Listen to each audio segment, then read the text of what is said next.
Seja muito bem-vindo à 22ª aula do curso Missão Liberdade Financeira.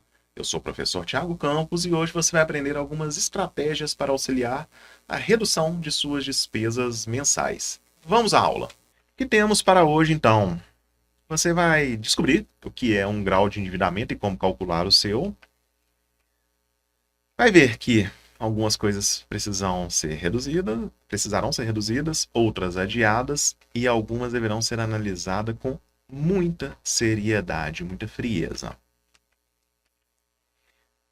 O que é o grau de endividamento? No mundo empresarial, este termo é bastante comum, pois por meio dele se avaliam os riscos de um empreendimento. Assim, gestores e investidores conseguem tomar decisões mais assertivas sobre a saúde de um determinado negócio. Já na vida pessoal, o conceito também pode ser aplicado e pode ajudar a cuidar das contas domésticas. Ao colocar esse cálculo em prática, é possível saber quanto da sua renda está comprometida mensalmente e como isso influencia a capacidade financeira da pessoa. Lembre-se, quanto da renda está comprometida mensalmente é dívida, tá?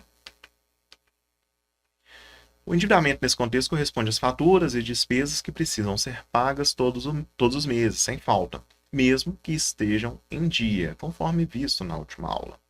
Elas entram na conta do endividamento.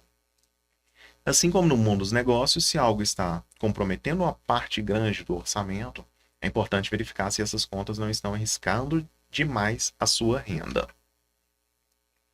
Para conhecer este índice, basta fazer uma regra de 3 simples.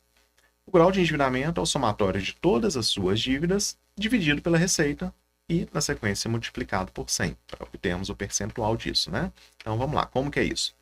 Imagina a pessoa que tem uma renda de R$ 3.000, mas está devendo 600 de cartão de crédito, ou pelo menos tem parcelas que somem R$ 600 em seu cartão de crédito todos os meses. Sabe aquela lá que vai 1 de 10, 3 de 12, 4 de 6, e no final das contas chega um mês que tem 10 parcelas? Pois é, este mês aí, nessa pessoa fictícia, está somando R$ 600, todas essas parcelas em aberto. Tem mais um outro empréstimo pessoal de R$ 300, tem uma prestação do carro de 450. De modo que todas as suas dívidas representam R$ 1.350. Como que vai fazer esse cálculo, então? 1.350 sobre 3.000 multiplica por 100, vamos chegar a 45%. 45% é o grau de endividamento deste cidadão. Note que, neste caso, quase metade do salário está comprometido com o pagamento de dívidas, tá? Isso é muito sério, isso é muito relevante. Lembra que a gente falou de alguns modelos de orçamento lá atrás e geralmente em torno de 50% para as despesas essenciais? Se é uma pessoa que está com em torno de 50% das suas despesas essenciais já ocupadas, mais 45% para pagar a dívida, sobra 5% para ela viver. Lembrando que despesas não essenciais é muito sofrido zerá-las, embora tenha o nome de não essenciais, mas tem coisas ali que, poxa, impactam diretamente na sua alegria de viver. Ninguém quer zerar as despesas não essenciais, a menos que seja um projeto muito específico de curta duração. Certamente é um cidadão que está caminhando a passos largos para a inadimplência, nesse caso fictício nosso. Mas a ideia aqui era, acima de tudo, mostrar como que você vai fazer esse cálculo para verificar o seu grau de endividamento. Depois de calcular o grau de endividamento, é preciso entender o que esse índice significa no final das contas. 45%, considerando os 50% das despesas essenciais, acho que é muito claro que é um problema. Mas vamos estratificar isso aqui melhor, né? Claro, quanto maior o índice, maior é o comprometimento mensal da receita. Não é preciso zerar o grau de endividamento para ter uma vida financeira saudável, até porque é natural ter compromissos mensais a pagar. Sempre tem alguma coisinha, tem uma assinatura, tem algum produto que você não conseguiu negociar para pagar mais barato à vista. Está ali dividido, isso é natural, tá? O ideal é que esse índice não ultrapasse 10% da renda. Sim, é isso mesmo que você está pensando aí. Professor, você está me dizendo que eu posso ter até 10% de dívida? Sim, isso é natural. Até 10% você está saudável financeiramente. Em especial se você já está com residual do seu salário separado para investimento. Aí você já tirou um 10, tá? Vamos lá, então. Até 10%, conforme dito, são dívidas aceitáveis. Considerando todos esses exemplos que eu disse, é natural, né? Não vamos sofrer com isso, não. Desde que você já consiga fazer a sua reserva para investimento, tá? Agora, um grau de endividamento entre 10% e 20%. Já convém ligar o alerta e tentar se esforçar aí para alcançar esse patamar de inferior a 10% novamente. Entre 20% e 30%. Reveja seu orçamento e mude hábitos para não ficar inadimplente.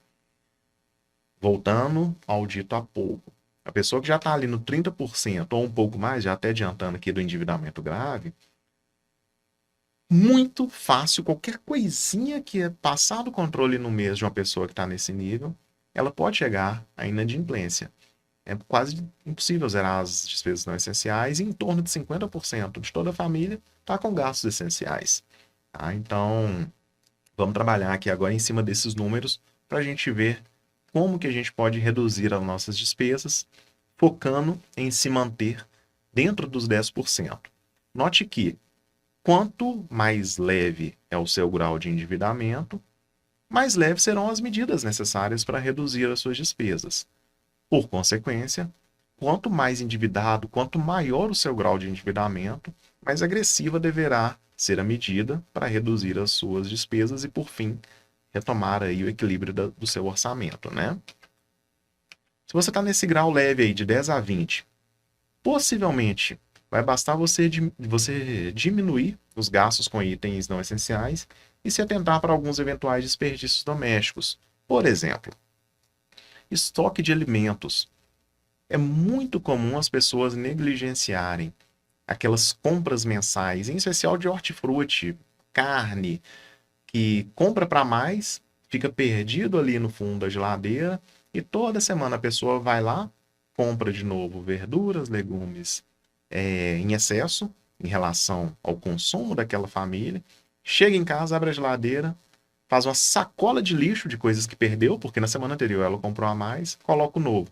Passa a semana, dá o final de semana, ela vai lá e faz isso tudo de novo. Então, estoque de alimento parece bobagem, mas é um ponto de dinheiro desperdiçado. Sem falar na questão do alimento desperdiçado, né? A aula que é de finanças, eu estou focando no financeiro, mas não tem como falar sobre a barbárie que é desperdiçar alimento também neste ponto, né? Então, reveja, observe a sua rotina alimentar e veja se você não está toda semana, todo mês, tendo que jogar algum alimento que se perdeu no fundo da geladeira. Se você não comprasse, não gastaria dinheiro e não jogaria o alimento fora. Adeque os seus estoques conforme exata a sua realidade de consumo. Energia elétrica, né? Em especial casa com muita gente, com criança, adolescente. Chuveiro, banho demorado, luz acesa, ventilador ligado sem ninguém no quarto e por aí vai. Então, é outro ponto de um ajuste fino de desperdícios domésticos que pode ser que contribua para você voltar para o endividamento inferior a 10%. Consumo de água, da mesma forma, aquela torneira que está pingando, aquela descarga que ainda tem a válvula antiga, que enquanto estiver apertando está saindo água, aquela mangueira do jardim furada, e por aí vai o banho no carro no final de semana. Então, são pontos de ajustes na mesma linha da energia elétrica, né? Saídas de final de semana. Se você está aí navegando entre os 10 e 20%, pode ser que se você pular um final de semana, ficar um final de semana chamando os amigos para ir à sua casa ao invés de ir para um bar, pagar o dobro do preço da cerveja e R$ 70 numa porção de filé com fritas, reúne na sua casa, vai ficar mais barato, pode ser já uma medida que também te coloque num grau de endividamento razoável. Consumo de combustível. Não raramente planejar a rota, planejar os deslocamentos já implica na redução considerável de combustível das pessoas. Pare e observe. Quando você sai de casa, e em especial em momentos de lazer, né? Às vezes trabalhar muito, na rotina de trabalho é muito fácil. A gente sai de casa, vai para o trabalho, do trabalho volta para casa, não tem muito o que pensar.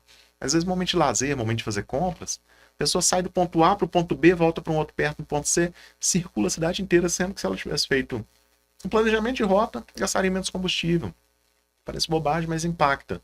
Tanto no combustível, quanto no pneu, quanto vai postergar um pouco mais a revisão do carro, traz uma série de benefícios. Planejamento de rota é fundamental também. Transporte por aplicativos, aí já quem está sem o carro, quem não tem o carro. Será que todos os dias você precisa sair via aplicativo mesmo? Será que você não pode deixar duas atividades se acumularem, planejar a sua rota da mesma forma, para aproveitar uma saída única? Reveja, às vezes você está gastando muito com esses deslocamentos, isso pode ser otimizado. Deliveries, da mesma forma. O que eu falei da cerveja e da porção de filé com frita se aplica muito a deliveries. O delivery, ele é, claro, todo mundo tem que oferir seu lucro nessa cadeia. Quando o alimento chega pronto, naturalmente você vai pagar muito mais caro do que se você tivesse preparado essa refeição em casa. E obviamente se aplica ao que você tem capacidade de fazer, né? Se nem todo mundo tem conhecimento culinário devido para poder fazer tudo o que é possível pedir num delivery em casa, isso é natural. Mas, às vezes, diminuir um delivery daqui, outro dali, algumas vezes na semana, já vai voltar para o seu endividamento inferior aos 10%. Assinaturas diversas, pouco utilizado. Tem certeza que você tem aí alguma assinatura de algum streaming, algum aplicativo de música, alguma coisa que você não está usando ou usa uma vez no mês? Poxa, precisa? Será que não é hora de cortar essa assinatura, sendo que você já está entrando num nível de alerta de endividamento? E, por fim, mas não menos importante, rever se você não está jogando dinheiro no lixo pagando tarifa bancária. Em pleno 2024, pagar tarifa bancária é como rasgar dinheiro de fato. Infinidade de bancos, concorrência ampla, fintechs, não existe isso. Então, dá um confere nas suas contas e vê se não tem até hoje lá aquele 9,90 daqui, 19,90 dali, a depender da conta que você tem. Isso passa de R$ 100 essa tarifa bancária, então dá um confere. Às vezes está indo dinheiro para o ralo no lugar que não precisa.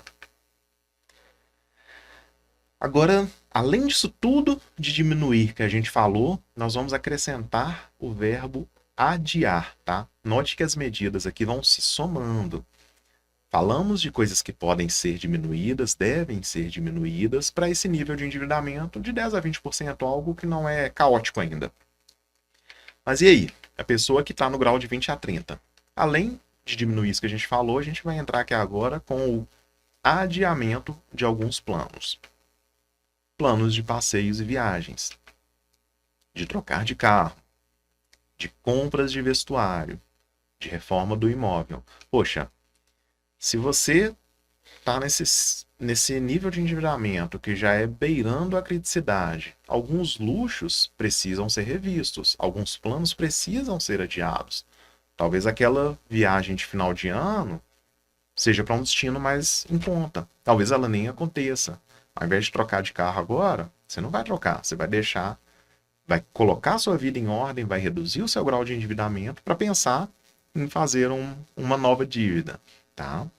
Mesma coisa se aplica aos outros itens, né? Não vou ficar delongando a aula apenas lendo com vocês aqui, mas a ideia é subir o meu endividamento para entre 20% e 30%, coisas mais caras, mais densas, precisam naturalmente ser revistas e adiadas. Não é hora. Seja prudente com você mesmo, com a sua saúde financeira. E agora, na mesma linha de raciocínio, vamos somar o verbo analisar, tá? Note que, sendo repetitivo, isso não exclui as medidas anteriores. Tudo que a gente falou em diminuir, tudo que a gente falou em adiar, agora nós vamos fazer uma análise muito séria sobre quem já está num grau de endividamento acima de 30%.